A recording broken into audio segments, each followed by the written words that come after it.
Okay students, this is page 93 and I'm going to do this example using the p-value method by hand. And so I already did this example using the traditional method, and often in class I will use the traditional critical value method. But if you wanted to do another method, it's called the p-value method, this is what you would do. You'd of course read the paragraph and try to find your hypothesis statements. Your H0, your null hypothesis, is what they are claiming, and your HA is your alternative hypothesis, what you actually suspect is going on. In the paragraph, you'll notice that the company is claiming that their cigarettes contain an average of 10 milligrams of tar. So mu equals 10 milligrams.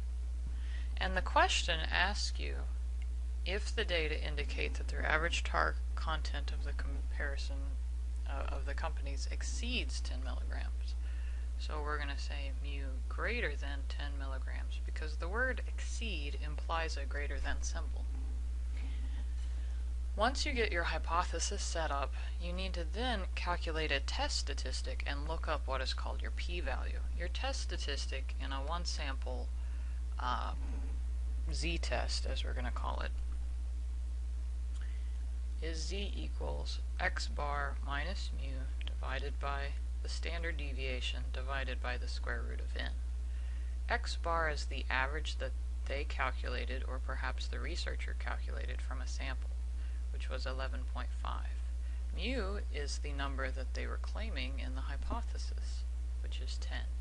The standard deviation was given to us as 4.5, and they took a random sample of 100.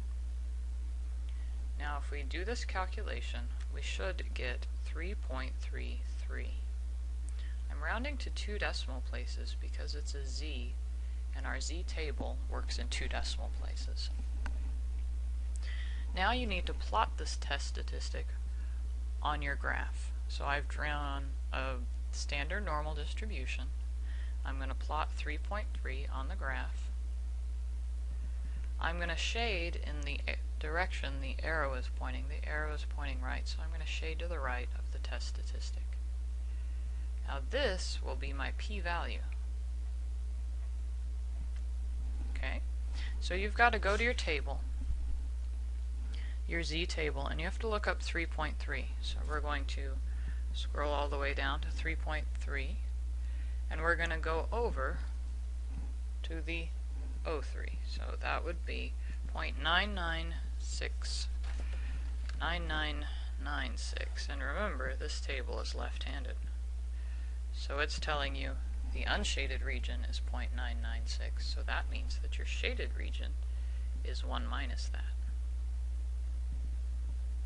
to get 0.0004. Okay? So that's our p-value. The next step in the p-value method by hand is you write your p-value down and you want to compare it to your alpha.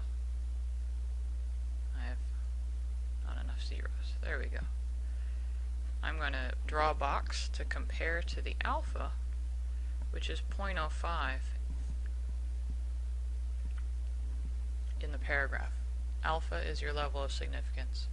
The p-value is the shaded region of the test statistic.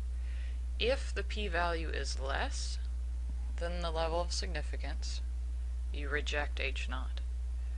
This p-value is significantly less than the alpha level, so we are going to reject H0 in our decision. Then you can move to your conclusion. Based on the evidence, the average tar content is significantly, this arrow indicates greater, so we're going to write in the word greater, than what they were claiming, 10 milligrams, at an alpha 0.05. Okay, so based on the evidence, the average tar content is significantly greater than 10 milligrams at alpha equals 0.05. And that is the p-value method by hand.